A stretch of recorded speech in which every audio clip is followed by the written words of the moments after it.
कक्षा 12वीं विषय गणित प्रश्नावली 14 अध्याय रैखिक प्रोग्रामर। निम्न अवरोधों के अंतर्गत z बराबरी से x प्लस वाई का अधिकतमीकरण कीजिए। पहला है x minus Y less than equal to -1, minus X plus Y less than equal to 0 और X Y greater than equal to 0। सबसे पहले देखिए, अगर हम इसे देखें, क्योंकि हम जानते हैं x greater than equal to 0, y greater than equal to 0, इसका जो हल है हम जानते हैं इन दोनों का संयुक्त हल जो होता है वह प्रथम चतुर्थांश में,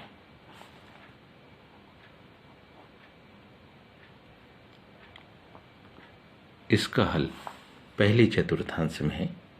अब आगे देखिए, असमीका हमारे पास में है। यदि असमीका देखें x minus Y less than equal to -1 के लिए सबसे पहले हम संगत समीका बनाते हैं। इसके लिए जो संगत समीका होगी वो होगी x minus Y equal to -1। अब इसमें हम x के विभिन्न मान रखेंगे। मान लो इसमें हमने x का मान रखा -1,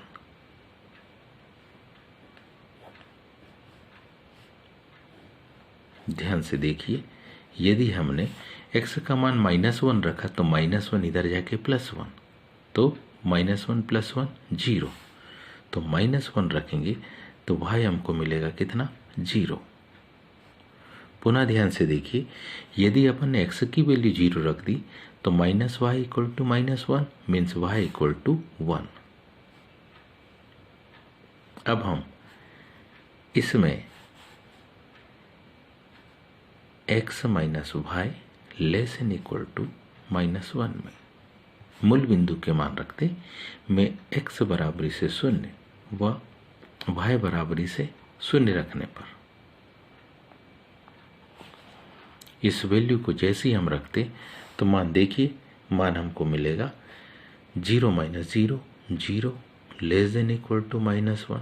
0 तो बड़ा होता है, ये अपोजिट आ गया, इसका मतलब ये क्या हो गया, असत्य हो गया। हम कह सकते हैं कि इस समीका से जो रेखा मिलेगी उससे मूल बिंदु की ओर का हिस्सा इस असमीका को संतुष्ट नहीं करेगा, तो असमीका से प्राप्त समीका से प्राप्त रेखा से मूल बिंदु के विपरीत ओर का हिस्सा, अर्थात समीका से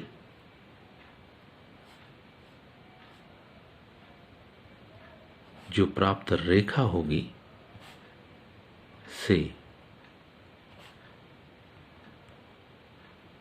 मूल बिंदु के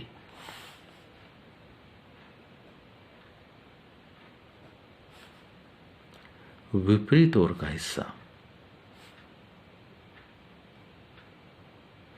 किसे, असमीका को संतुष्ट करेगा।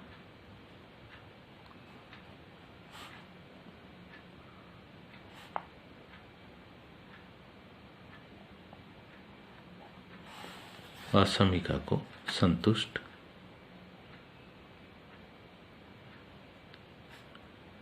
करता है।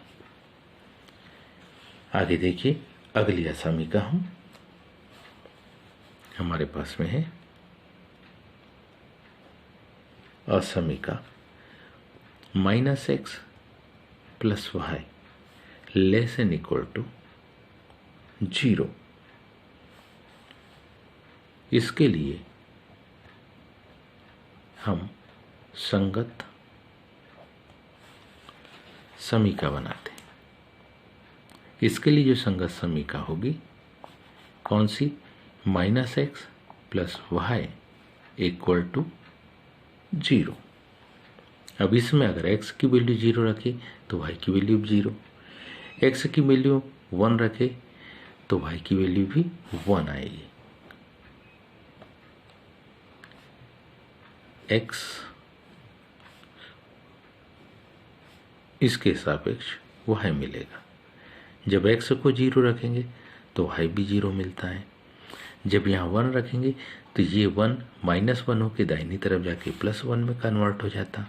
इसलिए अब इसमें भी कि इसमें -x + y < 0 में यदि हम x = 0 और y = 0 रखते हैं,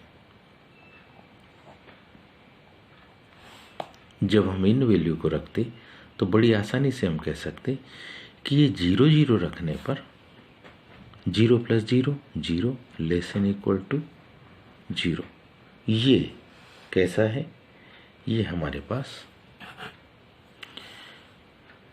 पास सत्य होता है। अब क्यों सत्य हुआ? क्योंकि 0 0 तो है ही, वो तो सत्य हुआ। इसके लिए हम कुछ ऐसा मान लेते हैं जिससे कि आपको ये पता लग जाए कि वास्तविकता में इसमें वैल्यू क्या रखे। तो पुनः हम इसमें x का जो मान रखते हैं वो मान लो 1 रखे, x का मान क्या रखे, 1 रखे, और y की वैल्यू 0 रखते हैं। तो ऐसी कंडीशन में -1 + 0 -1, ये कथन भी कैसा हो गया, सत्य हो गया। तो हम लिख सकते हैं अतः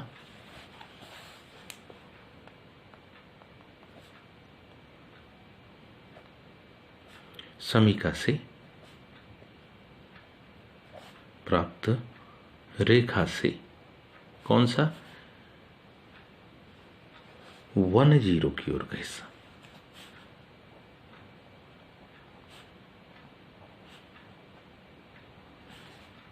वन 0 की ओर का भाग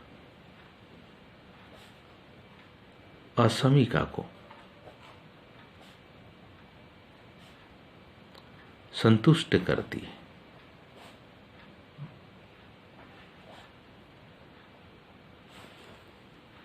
आइए इससे प्राप्त असमीकरणों को देखें। ये हमारे पास प्राप्त असमीका से प्राप्त ये समीका x - y = -1 और -x + y = 0 से प्राप्त ये दो रेखाएं। अब अगर ध्यान से देखें तो एक एक रेखा के बारे में, यदि हम x - y -1 में जब अपन ने मूल बिंदु का मान रखा था 0 0 तो वह सत्य आया था। मतलब इस असमीका को इसके कौन सा ऊपरी ओर का भाग संतुष्ट करेगा, मूल बिंदु से विपरीत ओर का हिस्सा, मूल बिंदु का हिस्सा इसे संतुष्ट नहीं करता है। पुनः हमने x - y = 0 में जब 1 0 रखा तो यह इसे संतुष्ट करता है। मतलब इस असमीका का हल इस रेखा के इस ओर है। अब अगर हम ध्यान से देखें तो हम पाते हैं कि इस असमीका में और इस असमीका में कोई भी उभयनिष्ठ हल नहीं है। तो हम लिख सकते हैं, क्योंकि आलेख से स्पष्ट है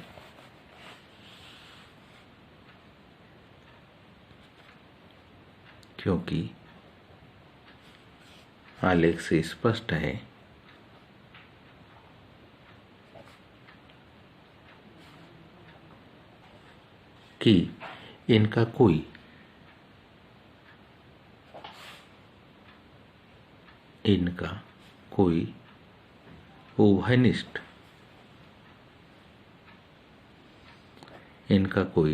उभयनिष्ठ बिंदु नहीं है। इसमें कोई भी बिंदु उभयनिष्ठ नहीं है। इसलिए इस समस्या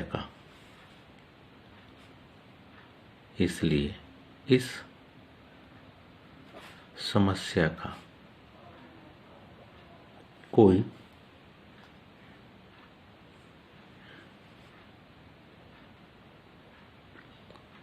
सुसंगत क्षेत्र नहीं है।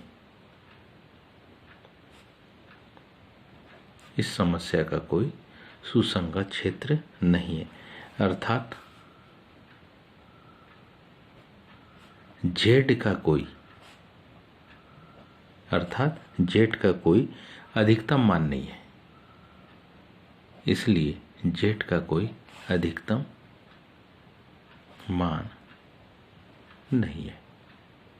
उम्मीद है आप सबको ये समझ में आया होगा। आज के लिए इतना ही शेष का धन्यवाद।